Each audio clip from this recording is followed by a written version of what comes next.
Welcome to the Reality Revolution. I am your host, Brian Scott. Today we're going to dedicate an episode to healing your inner child, the short meditation at the end. I wanted to address this powerful concept because it comes up a lot of times when I'm trying to help people, and it has come up for sure within my own life in understanding my own patterns in my own life. Much of what we experience now comes from what we learned or were programmed by when we were children. There is an aspect of our personality, an archetype of our personality that is always there, that is always whispering to you, that is that little kid deep within you. And I have a little secret to tell you. It's just between you and me. But I'm just a little kid. I'm always going to be just a little kid. If you see me looking out my eyes when I'm 90 years old, it's just a little kid looking out those eyes. I've never overcome that. I will always just be a little kid. For many of us, our childhoods ended very early. Perhaps we experienced an early divorce or some childhood trauma. At some point in time, we lost that wonderful, joyful, playful feeling of being a child. And these changes that we went through as children changed everything for us. Do you remember your childhood? Some people have been so scarred with traumas, they don't remember their childhood. But it's important. A lot of what you learned about the world is from your parents, even lying in your own crib. There's an innocent, perfect aspect of you that is still the child that never left, and it will always be there. Oftentimes you hear that inner voice, that consciousness, that conscience that tells you, don't do that. Why are you going to do that? When the murderer murders, the voice he hears that says, how could you do that? Is most likely the inner child within. The inner child is all-knowing, all-wise. Without knowledge, it knows the truth. The emotions of childhood are raw and wonderful and much more powerful. Were you numb when you were a child? Do you remember playing, running through the fields, playing with your toys in the backyard? No worries in the world. That part of you still exists. And a lot of times what we are seeking out when we set goals and imagine things is we are seeking out that inner child. We want to bring up those feelings of our childhood. We want to have the freedom, the joy of playing again. We get into our 9-to-5 jobs, sitting in our cubicles, and the inner child is screaming at us, is this really what you wanted to do? Really? But many of us suffered from things in our childhood. We learned terrible lessons about relationships, love, and money from our parents and our childhood experiences. We learned terrible lessons about health and eating from our childhood. How do we reprogram these experiences? How do we overcome them?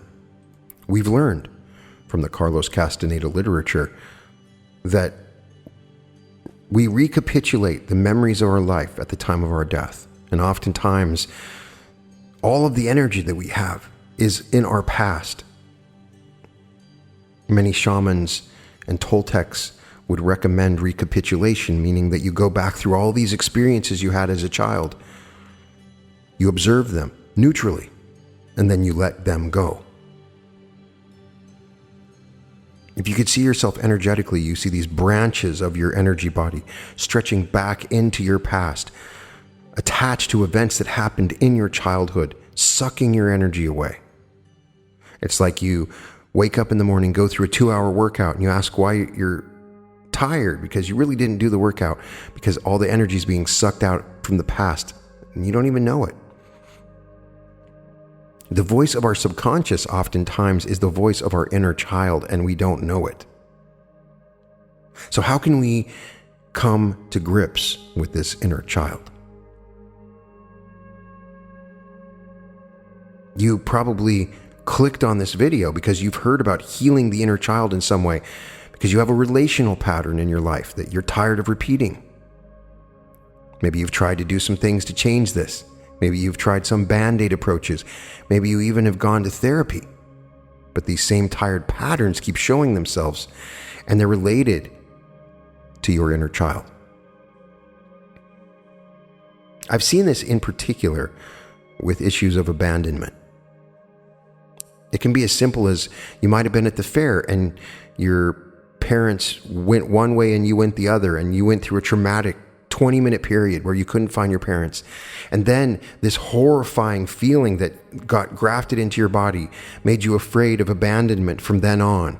Maybe you're in a relationship now and you're so afraid of being abandoned because of that terrible, horrible feeling that you had, that you stay in that bad relationship. Many of the patterns that we go through come from inner child experiences. You ask yourself, why do I keep making the same mistakes in my life? Why do I continue to surround myself with toxic people? Why does it feel like I have a hole inside of me that won't go away? Why do I give my power away and let others determine my identity? Why do I push people, even good people, away? Or why do I avoid separating from people because of issues of abandonment? Why do I continue to change myself for other people's comfort? Why am I so hurt and angry? I know you've seen people in your life and you're like, what is wrong with them? And you don't know. Oftentimes, they're dealing with some internal conflict with their inner child. In my own understanding, in my own life, as I've seen it, the inner child simply withdrew into my heart. There's a safe place in your heart. And the heart is where your inner child stays, the core of your emotions, because in your childhood, that's when your emotions were raw. And many of those emotions that you feel when you become coherent with your heart are coming from that part of you that is your inner child. The answers to overcoming these patterns come from deep within you. In your heart, there's a lost, wounded inner child that holds wisdom and yearns for validation and healing. This unacknowledged pain is at the root of many of the questions I've asked. This wounding keeps showing up in life, disguised as impulsive reactions and over-exaggerated responses. Believe me, it takes courage to even consider looking at parts of yourself that feel hurt or are confusing. And certainly millions of people are resigned to think that this is just how they are. This is how life is supposed to be. They have no desire to do the work to heal themselves. Many people are content to react to life in the same way over and over, expecting different results each time. The fact that you clicked on this video or this podcast is an indication that you're ready to listen to your wisdom and your pain and to hear what they have to say. You're ready to heal and change how you respond to your life. You probably know some of your patterns well, and you certainly know your emotional pains, but you may be confused about how it got this way. You know all the things you've tried to do, what has worked and what was disappointing. Have you ever noticed how some people seem like they have it all together and are good at just being themselves, and others are fragmented and scattered, have the same dramas in their life over and over? Maybe you're one of those folks who don't understand why you keep attracting people who don't treat you very well. Or perhaps you attract people who say they are your friends, but who just bring more drama into your life. What's most likely happening is that the wounded part of you is unconsciously choosing other hurt people with whom to be in relationships. Like attracts like. Hurt people find other hurt people. This wounding comes about innocently enough through our growing up experiences. when we were ignored, rejected, or dismissed. For some, it comes about in dramatic ways, through abuse and neglect or other traumas. Along the way, we're doing the best we could with the tools we had at the time. However, we take on this wounding. It settles deep within us, taking up emotional space and impacting how we feel about ourselves in relationship to the rest of the world. Not everyone is affected by a traumatic event or experience in the same way. For some people, a hurtful experience rolls off their back. But for others, the hurt goes deep into the core. We each have our own resilience in how we process, cope, and survive beyond emotional wounding and trauma. And sometimes the trauma or wounding stays with us, tucked away deep within our subconscious mind. We push this wounding down deep inside as we try to ignore it, because it's so painful to remember and feel again. Why would we want to bring up bad memories? If I tell you that your thoughts create reality, and you'll say, doesn't this contradict? Why would I want to bring up a bad memory of my childhood? Because the thought is still there and you're still thinking it all the time in your subconscious. It's still there. You have to release it and let it go. When we don't acknowledge the pain and the wounding, they start to come out in distorted ways, attempting to be acknowledged, so we will deal with them. Emotions are internal messengers trying to get our attention, and many of our emotions were learned when we were children. Most people just push the signals down or ignore them altogether. You may have gotten used to the feeling, the wounding you carry, and have become a member of the walking wounded. You may think, I know this happened to me, but that was a long time ago. I don't want to remember it anymore. But the pain is going to stay with you. Trying to find a way to get you to acknowledge it, it is not going anywhere until you deal with it. It's like going to keep showing up, usually indirectly, throwing you off course, off balance, and contributing to depression and anxiety. I have seen people with all sorts of wounded and traumatic histories. Many had deeply hurtful things done to them, including mental, physical, sexual trauma, wounding, often by close family members. This kind of traumatic event is often extremely difficult to think about, much less explore deeply. Most people try their hardest to forget or push away such trauma. If you suffered such trauma as a child, there's a couple things that you got to know. First of all, nothing you did as a child warranted those things being done to you. There's some part of you that has told you that you deserved it, but you didn't. And secondly, people who did that were older and more powerful and had influence over you. And third, those things are not happening to you now. They happened a long time ago. And fourth, you are not alone. You can receive professional help to deal with this pain, and you can heal even without help if you follow the right path and get the right information to acknowledge this deeply. I understand that some of you don't want to get professional help. I get it. So let me be that help for you, at least temporarily in this episode.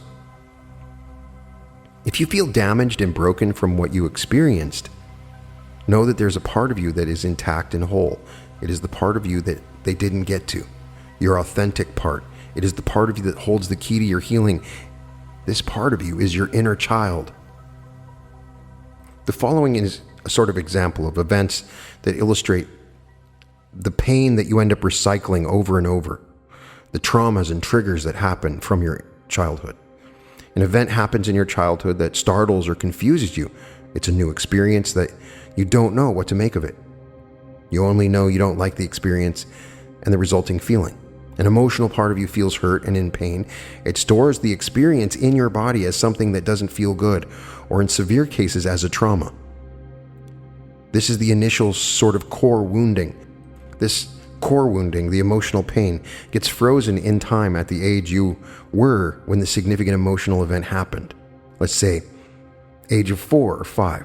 When you get older, you forget. The younger hurt part that is frozen and is not maturing with the rest of you gets triggered by events similar to the one that happened when you were 5.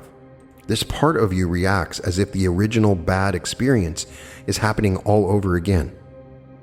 And then you end up recycling the same emotion and pain.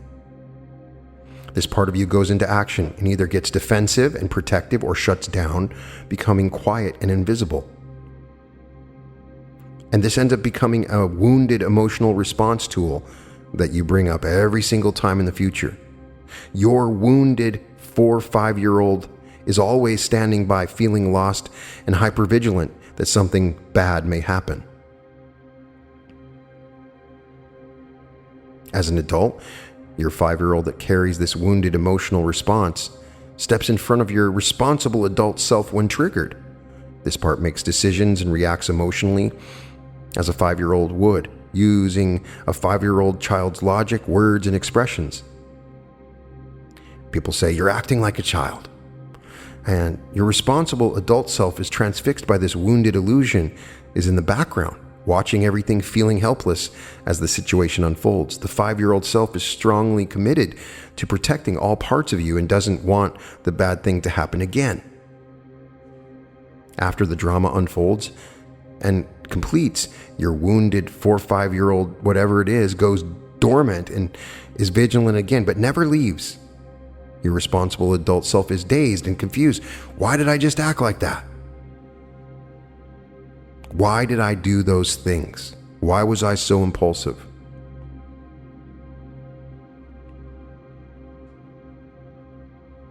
As adults, we often respond to situations based on our collective experiences from birth.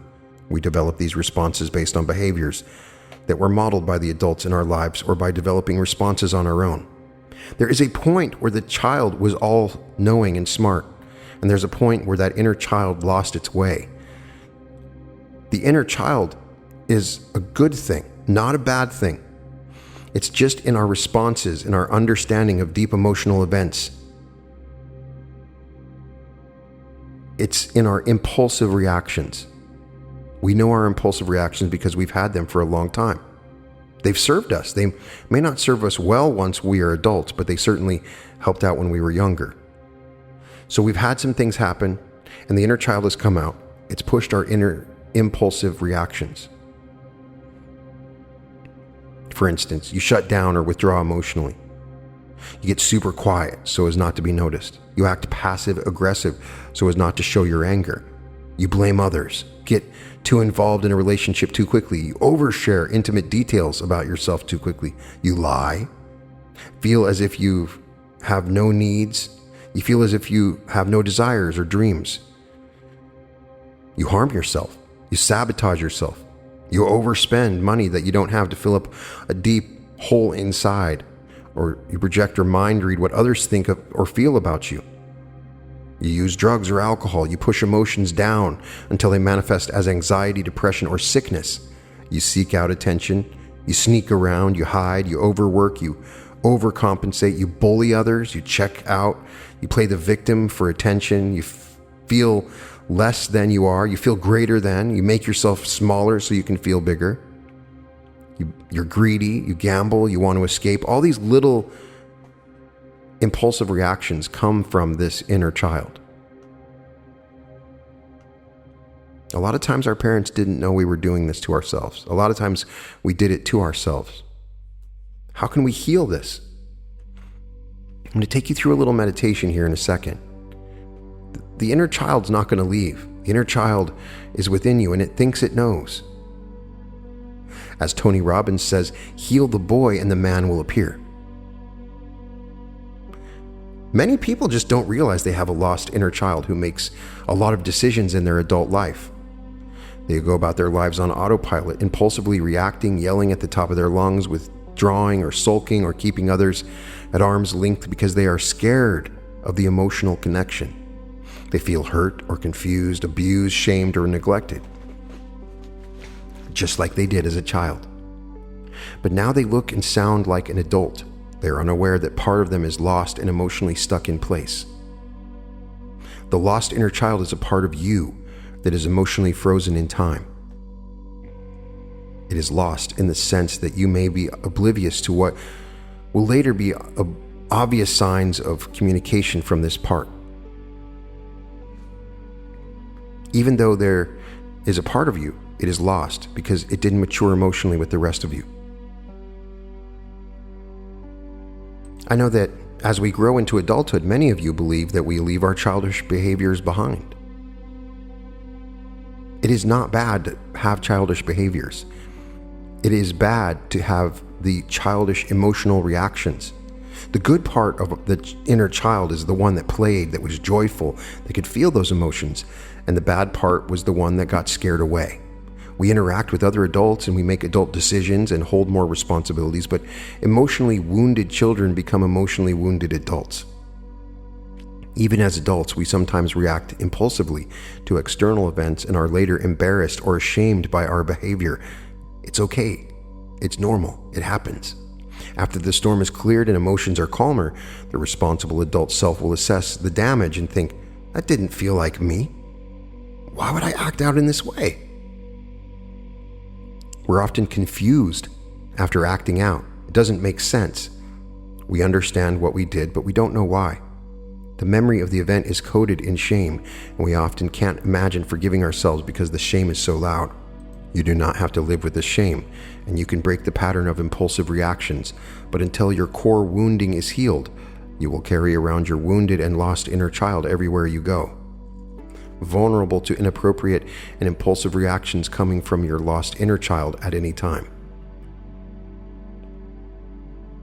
People who seek to develop healthy relationships are often frustrated because they know at some level they are using outdated emotional responses and repeating the same patterns, but they don't know what else to do. How can we heal this? What do we do? The first thing I recommend that you do is get out a journal and write out the things in your past that come up.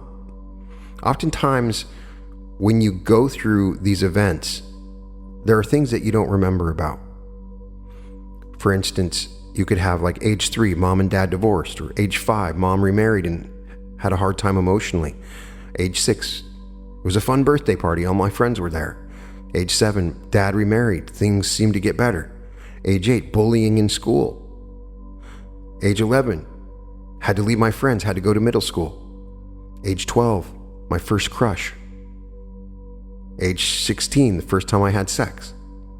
Start going through these events that happened in your childhood. Write them out. It could be time that your friends made fun of you. It could be an emotional response where you were scared. Whatever it is, write down the things that happened to you that seem to be abnormal, that come up in your memory. Simply writing them down. Many people say they don't remember a lot from when they were really young, and that is pretty common. Most of us do not recall many memories from the very young and toddler stages. However, when we are very young, we do begin to develop two types of long-term memories, implicit and explicit. An implicit memory is one that is stored in the unconscious before the age of 3. For example, you may not remember specific outings with dad every Saturday morning, but you get a warm, emotional, fuzzy feeling whenever you think of being with him. At about 3 years old, explicit memories begin to be stored, such as consciously recalling dad taking you out for breakfast every Saturday morning, where you went and how you got there.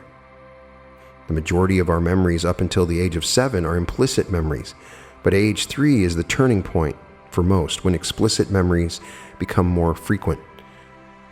Most people are able to recall events or situations from about age 5 and up. Not everyone, and that's okay, don't worry about it. Starting at age 7, a child's memories are similar to that of an adult. If you have gaps in your memory, you may have used repression, suppression, or dissociation to cope with your feelings. When you go through your memories, if you notice there are points that you don't remember, don't assume it's just because of bad memory. It may be because you're choosing not to remember something. So create a timeline. Go through your timeline and see what happened to yourself. Write out your timeline as best you can. Create an autobiography of your childhood. Then sort of analyze the things that you write down. Was it low intensity or mid-range or high intensity? I mean, low intensity, perhaps the event it really bothered you as a kid, but the memory doesn't bother you now. Or you feel neutral most of the time when you remember this event. or this event was happy and full of joy. You just shrug over it and you can move on.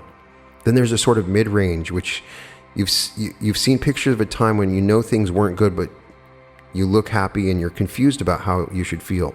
Sometimes you are upset about it and sometimes you're not, or you can be around these people or situations sometimes, but not all the time. Or when you remember this event, it stings, but the bad or shameful feeling comes and goes. And then there's the sort of high intensity. You get really angry or feel hurt or sad when you think about it. You withdraw and you get very quiet and shut down when you think about what happened. You have a physical reaction. You're shamed. You have pain. You wish the memory would just go away. You dissociate or zone out. Look over this timeline. Become aware of it. Look over it. Understand it. And you start to get an understanding of it. One exercise is just breathing to rebalance your system. Sit comfortably in a quiet place and close your eyes. Place a hand on your belly and take a long, slow breath in through your nose and then gently exhale through your mouth. Don't force it. Just breathe gently in through your nose and out through your mouth, as if you are gently blowing out a candle. At first, you may breathe faster than you need to, but just relax into the flow of it. When you have emotions come up, do this breathing exercise. It's not hard. You want to identify the triggers. Triggers can be actions, words, people, and events that activate your impulsive reactions and emotions and cause your lost inner child to act out. Identifying these triggers is a way for you to connect to your core woundings. Now that you've determined your age of wounding, identify your triggers. Knowing your triggers is one of the key things for you to learn. Get out a journal or notebook and look over your list of wounded emotional responses that you had, that you identify. Think about a situation that upsets you and then write down your answers to these questions. When and where does this situation usually happen? Is this a sight, sound, smell, or touch? Is your trigger a person, a thing, or a situation? How often does it occur? Say that you get suddenly angry every time something happens. Go back and analyze it. What are some immediate feelings you have when the situation occurs? Where do you feel it in your body? Do you find that you want to say or do something? Are the same people or same type of people involved in the situation?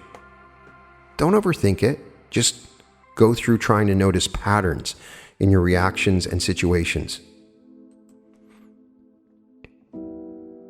You will always remember what happened to you. Your experiences and timeline are yours alone, and your memories will always be with you. But you don't want them to be front and center anymore. So what we're going to do is we're going to go through some of these events and try to remember them and let them go. Once you bring them back up, you can let them go. As you've been working through this process of identifying the triggers and the things that happened, your inner wounding has slowly and deliberately begun to soften and heal and transform, merging with your responsible adult self. This is hard. It's not easy. It takes a little bit of work, but it's worth it. The thing is, you don't want to tell your inner child to go away. I want my child to come up and be a part of me. I want to feel that youthful vigor and joy and happiness and freedom. And most importantly, that wonderful feeling of play that I had when I was a child. And I want to be that little kid forever, as I feel right now. If you go and look at people that are successful, they act like little kids. You see the great basketball players, and they're playing like it's a game. You see the football player, and it's all fun for them. Do you remember when sport was no fun for you anymore? For some people, that happens. You have a great time playing basketball, and then all of a sudden, your parents start yelling, you got to get to basketball practice, and then it just becomes no fun anymore, right? That's the point where the inner child is stopped. And a lot of times, that was the mistake that you made when you lost the fun of whatever that thing is. So there's a wonderful, authentic, beautiful thing that happens when you can allow the inner child to come out. But also identifying when the inner child acts out impulsively is important. So there's both a duality. There's a good and bad that's happening in recognizing and awakening and bringing out this inner child. Deep within you is this inner child, within your heart. And as you bring this out, we will acknowledge it and feel it and heal it. So I want you to find a place, somewhere where you can escape from the outside world for a few moments and take you through a quick meditation to allow you to communicate, acknowledge, and experience this inner child.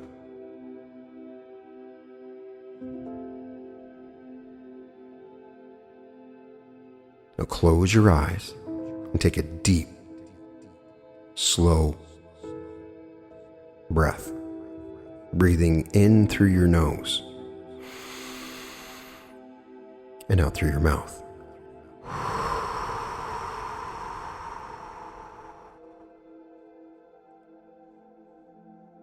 Relax your body. Feel your feet and legs relaxing. Taking another slow, deep breath. And then breathe out.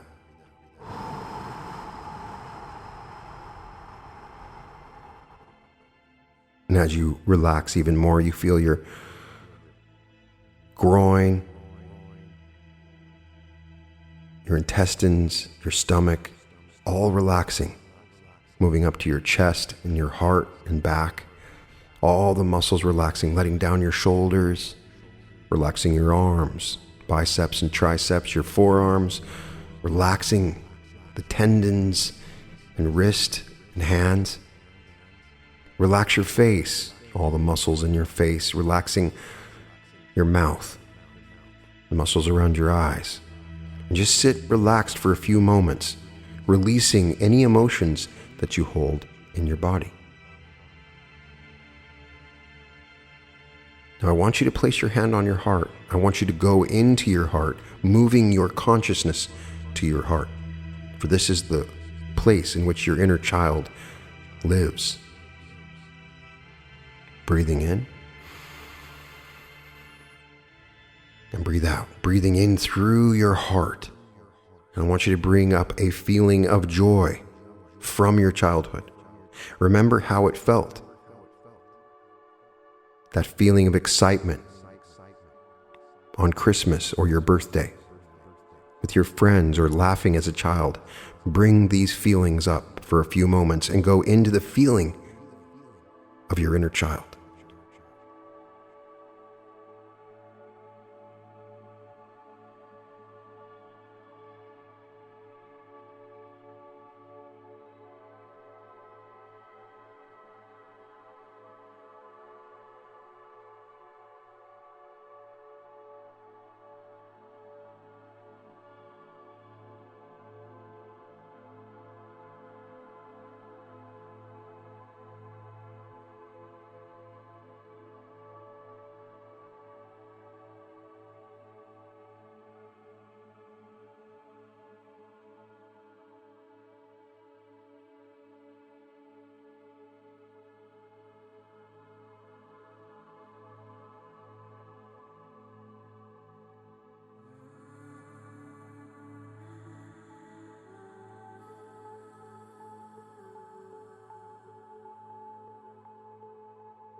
Now I want you to move to your heart. You can astrally travel there or just simply see the heart. Go into the heart. Begin in the outer courtyard. As you walk into your heart, you see the amazing house of your inner child. It has all the fun and games that you ever wanted as a child. You walk in through the door and look around, and you hear your inner child playing. As you walk down the hallway, you see the wonderful room where your inner child plays. Your inner child knows that you're there. He knows everything about you.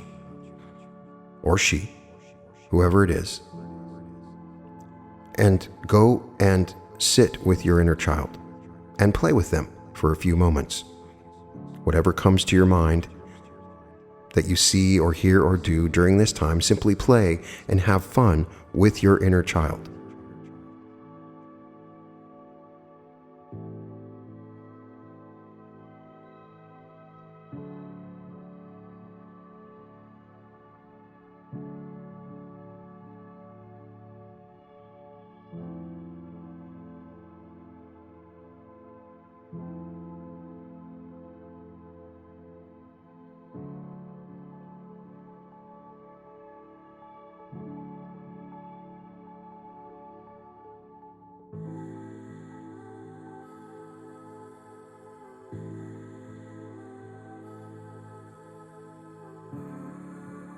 Now begin speaking with your inner child. Thank them for everything that you do, sending them love. Speak with them, talk to them. Ask your inner child about your early childhood experiences and the things that have affected you deeply. Listen to what they say.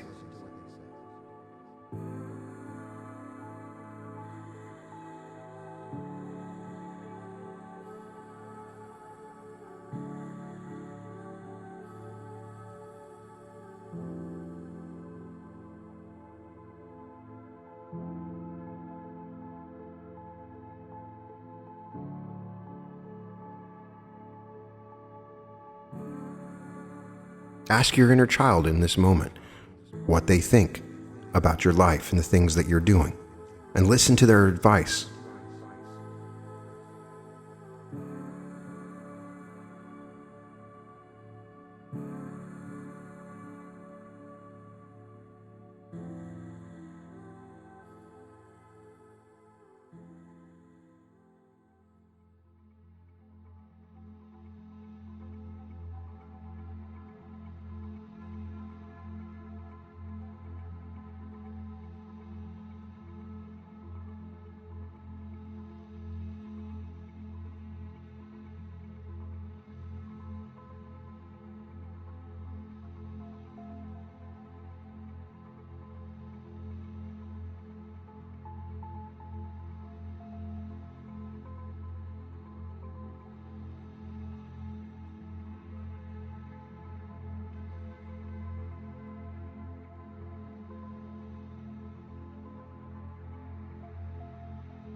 Tell your inner child that you would like to play a role in how you react to certain events together, instead of just them impulsively reacting for you.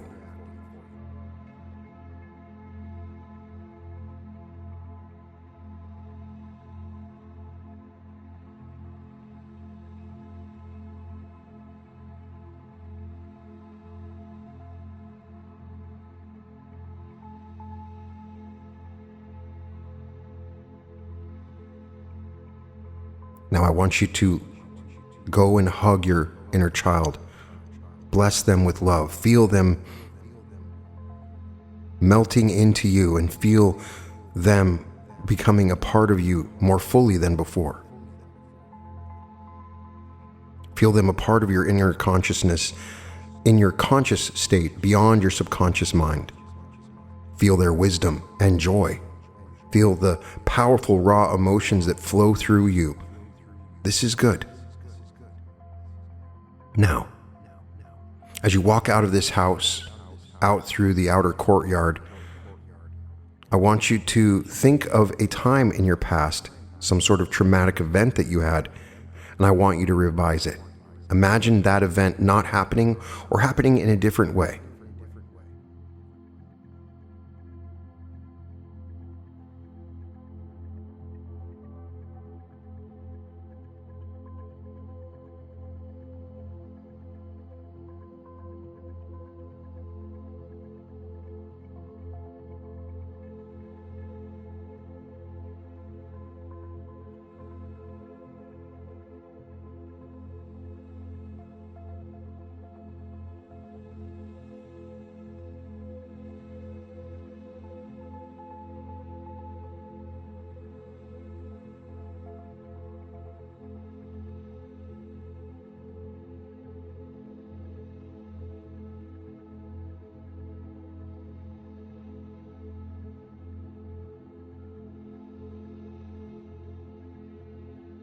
You may have some other event that happened as well. I want you to go back and remember that event in a different way, revising it as if it never happened, changing your memory of it. Do this with your inner child with you as you both revise this event.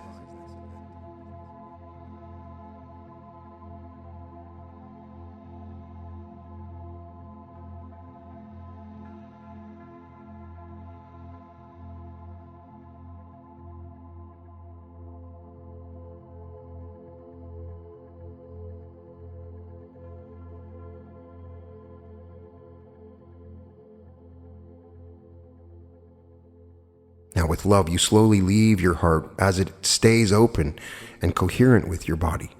You feel the presence of this inner child, the joy of your child that is within you.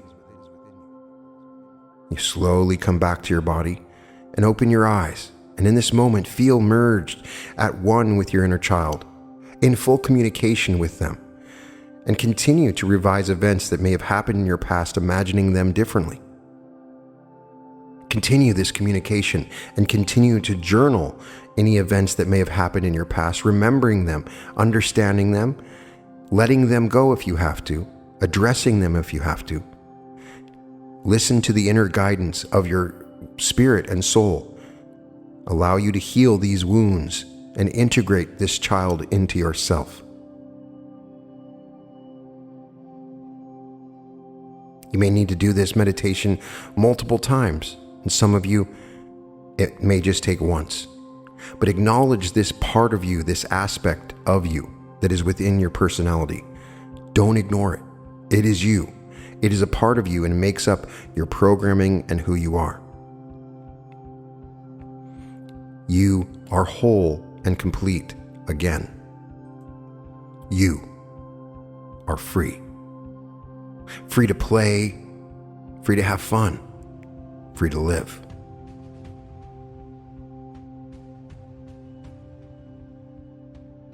Welcome to the Reality Revolution.